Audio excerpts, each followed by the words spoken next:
Hello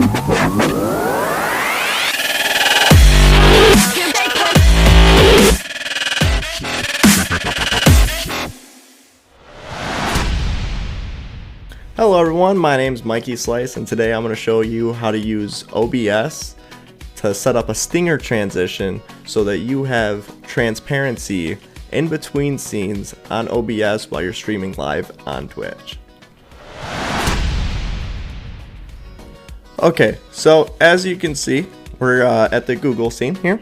We're going to go to what's called Fiverr.com, okay? Now when you're here, you're going to want to click on Find Services and search Shounak 10, Shounak 10, and then it's going to say services or users, and you're going to click on usernames. Now you're going to see I will create a logo transition for your videos. He has a premium package that's currently $25. It might go up, who knows. And it says exclusive custom transition. Have an exclusive idea in mind, talk to me, and get a completely custom transition for yourself. So this is what I did. I went through and communicated with him and got him to get exactly what I wanted. So if you reference my name, it'll be easier for him to understand what you want and exactly how to do what you want done. It costs $25. You hit select, proceed to payment, blah blah blah. You guys know how to use Fiverr. It's just like any other website where you're buying a service or a product. You just do this and then it's going to bring you to a screen. It's going to say that input your logo, input whatever else is relevant to the transition. Yeah, make sure you do all of that. First things first, we're going to switch on over to the right desktop so that I can show you my OBS. Now what's cool is once you have this set up, you don't have to do anything. All you got to do is just click on the scene and magically the transition just pops up and goes from scene to scene. So what you're going to want to do is, this is set on fade by default for you guys. So you're going to want to go ahead and click on Stinger and then Properties and locate the file that you had the person that created your transition, obviously, and put it where it says video file. Transition point time might be different depending on the transition that you have. I have mine set for 1000 milliseconds. That's enough time to get the scene to stay where it's at for 500 milliseconds or for 1000 milliseconds and then pop back up. If you have this less than 1000, it'll switch during it closing and reopening, so you got to kind of play with it to make sure that the scene is still there while it's closing and the new scene is there when it opens. That's what this is. That's what the transition point is all about. You can change this to frame or time.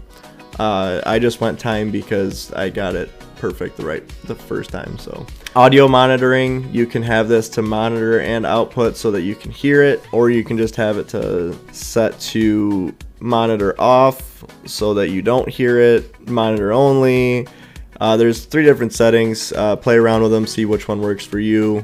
Some people don't want to hear their transition while they're switching between scenes. It's all up to preference from there. I do a fade out to transition point and then fade in. I haven't used the crossfade. I'm not sure the difference in those either, but this is just to get you set up and running. Make sure you let the person know that's making your video transition that you want it saved as a WebM file, because it's going to be smaller and it's going to save the transparency in between the scenes. Okay, so you want this transition made, but you don't want to go with Shounak 10. Fine, I have no problem with it. But not everybody is going to know how to do these things because it's fairly new to the Twitch community. Dr. Disrespect is the only person I've seen use them.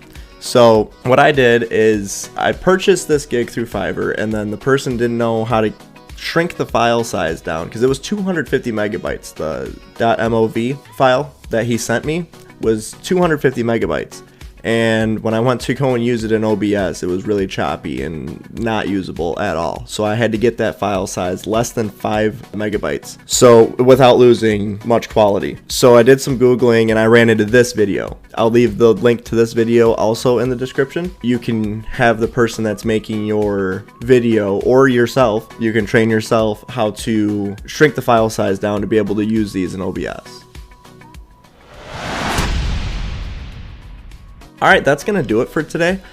Just wanted to quickly show you how I use these transitions, what the transitions are, how I got them made, and I'm going to leave links in the description to everything that I went over, to the YouTube videos, to the people that made to the person that made the transition, to any of my social networks. Just make sure to follow the links in the description, and if you have any questions, feel free to comment below. Thank you. Don't forget to give me a big like and hit that subscribe button up there and hit the bell to make sure that you get notified of my new uploads. Thanks for watching. Have a good night.